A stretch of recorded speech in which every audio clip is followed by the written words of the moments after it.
Hey guys, welcome back. So with this one, we're continuing our talks on Extreme Venomverse, with us covering part 2 and part 3, which on one hand, it's our first look at the Carnage symbiote stepping into the next phase of his plan, but also it's a bit of a rundown, with us getting introduced to 6 new Venoms. And with that said, if you're new to the channel, be sure to subscribe to catch the spills every week, and don't forget to hit that bell up top to get all notifications so we can squat up in the comments for the first hour. Alright, so with us jumping back into this, we're going to be hopping around to quite a few different Earths, starting with Earth 258, which is like a parody of Amazing Spider-Man issue 258, because for the most part, on this Earth, everything has happened the same way, except for a few events that had taken place within this issue. Because amongst these changes, the first one that we see takes place after Peter dropped off the symbiote with Reed Richards after discovering it was alive. But on this Earth, after Reed steps away, we discovered that Felicia Hardy followed Peter there, with her initially doing this out of concern for his safety. Because it wasn't long before this when Felicia popped up on Peter while Mary Jane was there, and it went from what originally was MJ telling Peter she knows his secret, she knows that he's Spider-Man, to Felicia showing up and not only confirming that, but also giving her an up-close look at what Spider-Man been swinging around with. And I mean, you know, MJ wasn't wrong, because we know good and well what was going on them rooftops, and you can't really blame Peter, because MJ had him in the perpetual friend zone. But at this time, after MJ had already left, this moment played out just like it did on Earth 616, with Felicia getting ready to leave, which then had Peter like, no, I won't let you run out on me too. So he reached out his hand and the symbiote webbed her up. Which now for Felicia on Earth 258, this had her following Peter to keep an eye on him, which led her to following him to the Baxter building and overhearing the truth about the symbiote being alive, which then caused her to put a couple of things together, because she also realizes when she was about to go out that window, it was the symbiote that didn't want her to go, not Peter. And since the two of them care for Peter, but he doesn't care for them, this led Felicia to believe that they had some things in common. So she lets the symbiote out, and it bonds with her shortly after. But of course, this sets off the alarm. So Reed, Peter, and Johnny go rushing back to Lab 3, only to get there and discover that the symbiote has already bonded with Felicia. But also, before we go on to the next story with the next Earth, I also want to point out that it's explained to us here with Felicia being a professional thief. She's able to outwit Reed Richards, and not so much outsmart him, but outwit him by sabotaging his security measures and doing things like switching out his sonic gun housing with the brain chemistry scanner, since she had been here watching and listening for some time, so she already knew what they were going to try once she put on the suit. But after a bit of a scuffle and Peter trying to tell Felicia that having this symbiote can't be good for her because it wants to bond permanently, and Felicia responds to Peter by saying maybe that's why it got so stressed when it was on you, because you see that as a problem, the same way you're so scared of a permanent bond with me. And right there, just like, oh man, now you gonna turn this into a thing about commitment issues. It's messed up. And after this, Felicia just walks right out with the symbiote as the all-new Black Cat, and as she goes on her way, she's spotted by Agent Venom and Wayne, who, like we saw in part 1, she's aware of the Venoms being hunted around the multiverse. Though she's not sure who exactly is doing the hunting, she does know that she's got to make her rounds to gather and protect as many Venoms as possible. And after this, next we head to Earth 345 for what is probably one of my favorite stories coming from these different Earths, because this one takes place while Eddie Brock was in prison with Cletus Cassidy. But on this Earth, Cletus killed Eddie in prison, so the Deputy S.H.I.E.L.D. Director, Dum Dum Dugan, placed a modified life model decoy in a cell as a way of tricking the Venom symbiote to bond with it, so that Dugan could capture and lock away the Venom symbiote for what could have possibly been the next 1,000 years. Cause this life model decoy has been modified with synthetic hormones, artificial tissue, adaptable security hardware, and the molecular fusion core, so it could hang on to the symbiote, keep it in line, and sustain this forceful bond for the next 1,000 years, which is pretty wild, because the plan also with doing this was just to haul Venom off to the Life Foundation. But while this symbiotic bond is taking place, Dugan tells the symbiote what happened to Eddie, and the symbiote lashes out as it alters this life model decoy, modifying it in ways that Director Dugan wasn't expecting. And to make matters worse, this life model Venom, which is the name that was given to him by Dum Dum Dugan, it frees the prisoners, and then it makes a plasma blade. But before he can get to Dugan, a portal opens up, and it's Carnage. Cause the Carnage symbiote has been making its way across the multiverse, hunting down Venoms as the next stage in its elaborate plan, and now the life model Venom's next on the list. But when Dugan tries to make his way to the radio tower to call for backup, the life model Venom cuts him off, demanding that he gives him the voice print so that the symbiote can detach itself from the life model decoy.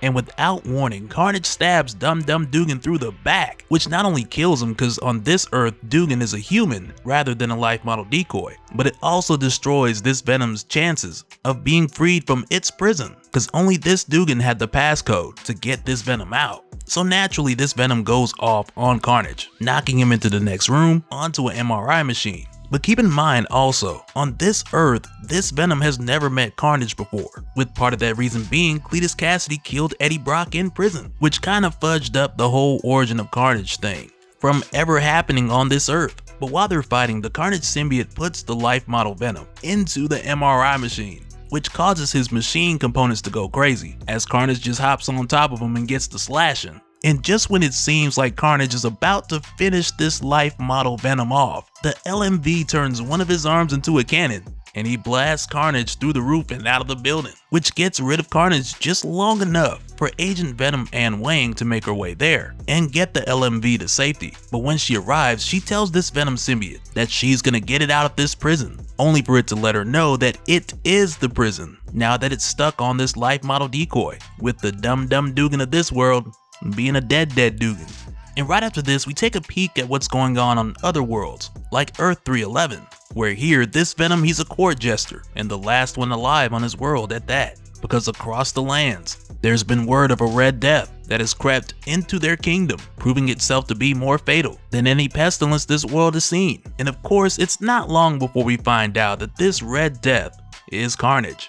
And before any of these guys get to even remotely realize what's actually going on here, Carnage makes quick work of this Venom, as well as the other members of this royal court, because the Carnage symbiote came here to get down to business. And from what it sounds like, the Carnage symbiote spent more time on this world than he probably wanted to. And I mean, don't take me wrong, he's still gonna dress up and get into character, but going forward, he's got a lot of other Venoms to get to. An Extreme Venomverse is going to pick up and continue that journey for the Carnage symbiote going forward from here. And after this, we head over to another universe, where in this case, we're not given the specific numeric designation, which makes sense, because in most cases, those are only given to the Earths that have characters that people like enough for them to stick around. So just as a heads up, there's going to be a few worlds that we jump to that are introduced without an Earth designation number. But either way, on this world, we arrive at what seems to be like your Pleistocene era, which is the time period of your mammoths, mastodons, saber-toothed cats, Neanderthals, and so on.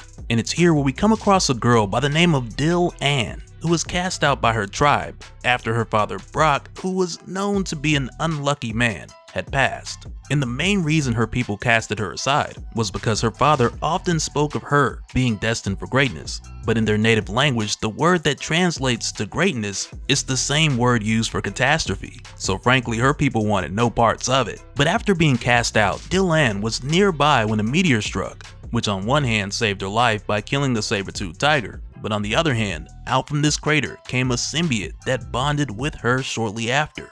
And we're also shown on this world that the Kree Navy has been harvesting primitives, because the Supreme Intelligence says that these people have enormous genetic potential, which in a lot of ways is similar to the history we got on Earth 616, because the Kree did experiment on humans there as well, until the Supreme Intelligence got a look at that data and realized the experiments will become too powerful. But nonetheless, it's here where we see one of these soldiers wander off to drop a deuce, but on his way he's attacked by Dill Ann, who together with her symbiote, their name translates into Black Fang. And as it turns out, this symbiote that would have became Venom under different circumstances, it ends up imitating the abilities that it sees from the creatures in this time, and for the most part that of your saber-toothed tiger, because initially when this symbiote arrived, it was gonna bond with one, but it ended up killing the poor kitty on impact, so it made its way to Dill Ann next. And for some time, the two of them find their purpose by slaying the Kree and becoming the lethal protectors of the native people who were enslaved by them for so long. And eventually, Agent Venom Anne Wang makes her way here, recruiting Dill Ann and warning her of what's to come.